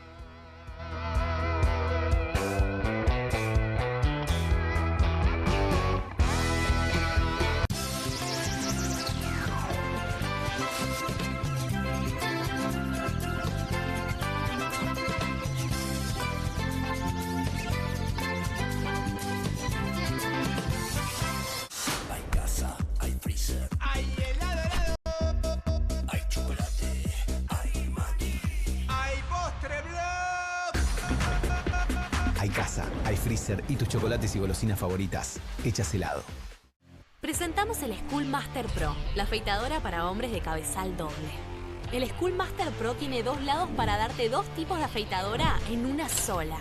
De un lado, una afeitadora para barba y cuerpo, con cuchillas cerámicas de precisión diseñadas para el mejor resultado. Del otro, hay una micro cuchilla giratoria de acero inoxidable que te da la terminación ideal. Su diseño ergonómico tiene un mango antideslizante que funciona seco o mojado y se carga con USB para darte hasta 2 horas de funcionamiento. Tiene luces LED duales para que puedas ver cada detalle. Recorta los costados y dale forma a tu barba. Todo esto sin irritación, lastimaduras o pelos encarnados. La banda del lado cerámico tiene 4 posiciones para que elijas el largo perfecto para tu barba. Y para una piel suave, la cuchilla microfina del lado de terminación te da la afeitada más al ras posible. Y en las áreas delicadas o sensibles, School Master Pro te cuida incluso ahí abajo. Eso me gusta. Schoolmaster Pro es la solución definitiva para todo el cuerpo. Llama ahora o entra a nuestro sitio web para conseguir el combo completo de Schoolmaster Pro a un super precio. Pero si lo pedís hoy, vas a recibir un descuento especial. Tenés el combo completo por un precio increíble. Llama ya. Escanea el QR, ingresa a nuestra página web o llama al teléfono en pantalla. No demores más, descubrí los productos más novedosos y exclusivos en tvcompras.com. No pierdas tiempo, aprovecha esta oferta y obtén este fantástico producto de TV Compras. Llama ya. Cueste lo que cueste. El primer streaming de perfil.com, conducido por Román Yuch junto al Doc Juan Heruela, los periodistas Marcelo Mármol Moura y Lucas Buceta. Información deportiva, opinión y análisis. Cueste lo que cueste. De lunes a viernes, a las 10 horas, por Bravo TV. Emprendidos, con la conducción de Ornella Flench. Historias de emprendedores en primera persona. Consejos prácticos para alcanzar sus metas. Emprendidos, de lunes a viernes a las 12 horas por Bravo TV. QR, con la conducción de Paulo Caruso y gran equipo. La síntesis del día para un público que valora el periodismo crítico. QR, de lunes a viernes a las 22 por Bravo TV. Bienvenido a todo Latinoamérica. Caras TV llegó a DirecTV, el canal de las celebridades. Entretenimiento exclusivo las 24 horas del día. Más Caras, con la conducción de Héctor Maugeri. Red Carpet, Caras News, Caras Realeza, Caras Fashion, Caras TV. Llegó a DirecTV. Contenidos exclusivos para toda Latinoamérica. ¡Viva la libertad, carajo! ¡Viva la libertad, carajo! Si no se grita viva la libertad humildemente, no se grita viva la libertad. Si no se grita viva la libertad riendo, no se grita viva la libertad. Prepárate porque la vas a pasar mal, porque te voy a pegar un baile morboso. No vas a saber ni dónde estás parado. Si no se grita viva la libertad con amor, no se grita viva la libertad. Al zurdo de mierda no le podés dar ni un milímetro. Vosotros, hijos de los hijos, gritáis con desprecio, con rabia, con odio, viva la libertad. Por eso, no gritáis viva la libertad. La libertad no se construye desde el odio, se construye desde el respeto. Suscríbete a Perfil en mi.perfil.com.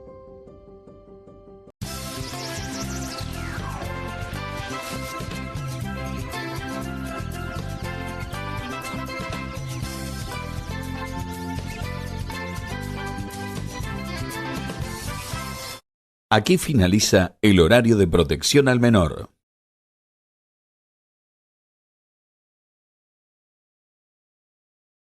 ¿Cómo andan? ¿Qué dices? ¿Cómo estás, Pablo? ¿Bien? ¿Todo bien? Muy bien. ¿A qué ritmo llegamos, no? Hasta el pase.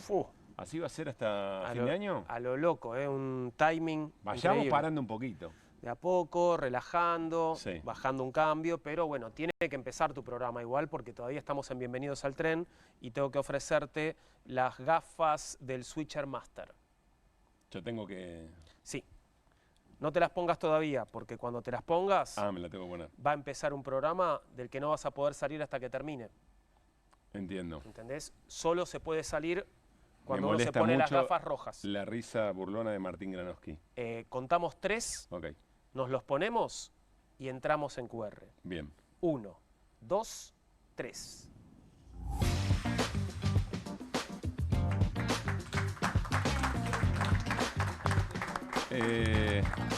Vos sabés, Juan, que uno sabe cómo ingresa algunas cosas, lo que no sabe es cómo salir, Es digamos. que esos ¿no? son los que no te puedes sacar. Los rojos te los puedes sacar. Con esto vas a tener que hacer la editorial, vas a tener que hablar de temas serios.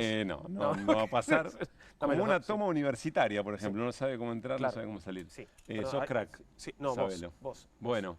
Y nuestros amigos. Sí, por supuesto. Gracias, Que Fede. solucionan todo. Bueno, Juan. ¿Qué pasó?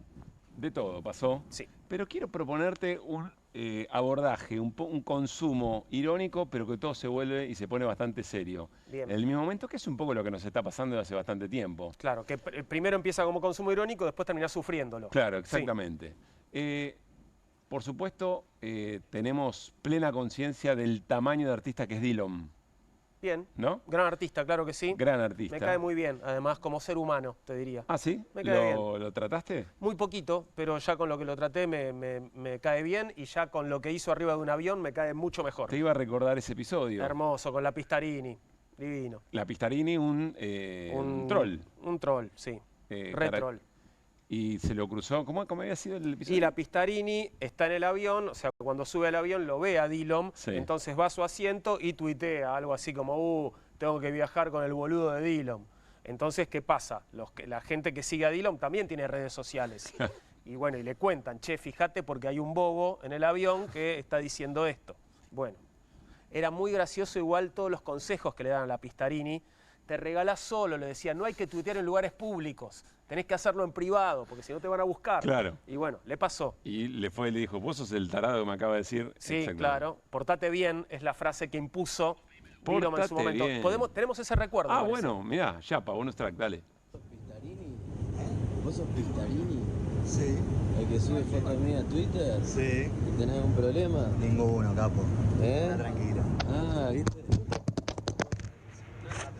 Arranco la cabeza, pelotudo. Ah, ¿sí? Tranquilo. Te arranco la cabeza. Tranquilo. Ah, mirá qué guapo que sos ahora. Pelotudo. Portate bien, dale. Dale. Chao, cuidado. Portate bien, dale. Bien. Portate bien, Está dale. bien. Claro, pueden pasar esas cosas, ¿no? Cuando te haces el guapo. Es el andá para allá bobo de Dillom, sí, me parece, total. ¿no? Portate bien, muy bien. Bueno, este Dillom, gran artista y además, evidentemente, de Armas Tomar, está promocionando su nuevo recital en Vélez. Muy prontito. Mirá cómo lo hizo. Sabía que no tenía que ponerme esas vacunas. Amigos y amigas, faltan menos de 20 días para el Vélez. Los veo todos ahí, pueden sacar las entradas por Enigma. Es un genio. Perdón, pero no sé si lo notaste, pero tenía un premio Gardel pegado. Un Gardel, una lata de cerveza y una spinner. No, un crack total. Hermoso. Esta es la parte cómica, por supuesto, porque además nuestros artistas que ponen el cuerpo, insisto, ¿no? Entendió el mensaje, sabe lo que... Pero sobre todo se pone en juego también. Y me parece que eso hay que valorarlo. Bueno, y además es la invitación a su recital. Dicho esto, en el vecino país, hermano país, Chile, dirían los Quilapayún en aquel recital en el Luna Park, la República de Transandinia, Argentina y Chile, hay una preocupación muy grande, sobre todo por los agujeros que tiene nuestra campaña de vacunación, a partir de una enorme cantidad de cuestiones que el gobierno dejó de hacer, y sobre todo las campañas, como vimos el otro día en la Cámara de Diputados, y Camila Vallejo, que es la secretaria general de la Presidencia de Chile, vos dirás, es la Karina Milei de Boric. Bueno, no tiene un la misma recorrido función. un poco distinto, digamos. Fue a la universidad.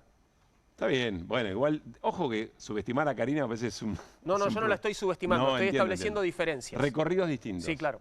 Pero allá la secretaria general es como la vocera, entre muchas otras cosas, es vocera. Y mirá lo que dijo en una conferencia de prensa en estas horas. Hemos tenido y hemos presenciado aumento de los casos de sarampión en Argentina. Y eso obviamente nos ha llevado a tomar acciones como gobierno para evitar que el sarampión llegue a nuestro país y por eso el reforzamiento del llamado a la toma de conciencia de la cobertura de la vacunación, que la gente se vacune efectivamente. Y además porque hemos establecido una alerta epidemiológica, ¿no? Una vez conocido el incremento de los casos en Argentina, producto de las bajas coberturas de vacunación en el país vecino, hemos decidido reforzar el sistema de vigilancia a través de esta alerta epidemiológica y al mismo tiempo reforzar la campaña de vacunación aquí en Chile. Así que el llamado es claro a no caer en estas campañas antivacuna, a no creerse ese cuento, la desinformación que se propaga lamentablemente incluso en otros países del norte, muy fuertemente de autoridades, incluso a nivel sanitario, que llaman a básicamente no creer en la importancia y los efectos que tiene la vacuna o incluso lisa y llanamente son antivacunas, genera lamentablemente efectos en la salud pública, en la vida de las personas y eso queremos ponerlo en el nivel de importancia que merece. Muy bien, Camila Vallejo. Muy bien, buena decisión. Es cierto, el gobierno argentino reacciona y saca un comunicado en el que omite a Formosa y a en la provincia de Buenos Aires, pero acá tenés mucha claridad respecto de cuál es la respuesta que un gobierno siente que tiene que dar, con qué tono, en conferencia, más allá de un papel y un comunicado. Interesante. Ahora nos tienen miedo. Y bueno, sí, no solo en fútbol. Ahora también nos tienen miedo porque los podemos contagiar de sarampión. Sí. Vamos a terminar. Antes íbamos a comprar televisores a Chile, ahora vamos a ir a vacunarnos Bueno, a Chile, es posible, ¿no? También. Tour de vacunación. No estaría mal, solo la complejizo un poco más. Va a haber un balotaje en Chile muy pronto. Claro. Y más que probable que gane la ultraderecha también. Veremos qué pasa y que los goles se cuentan, ¿no? Al final del partido. Por las dudas, hermano chileno, hermana chilena, vacunate antes del balotaje, ¿no? Sería la idea, ¿no? Buen consejo. Sí, claro.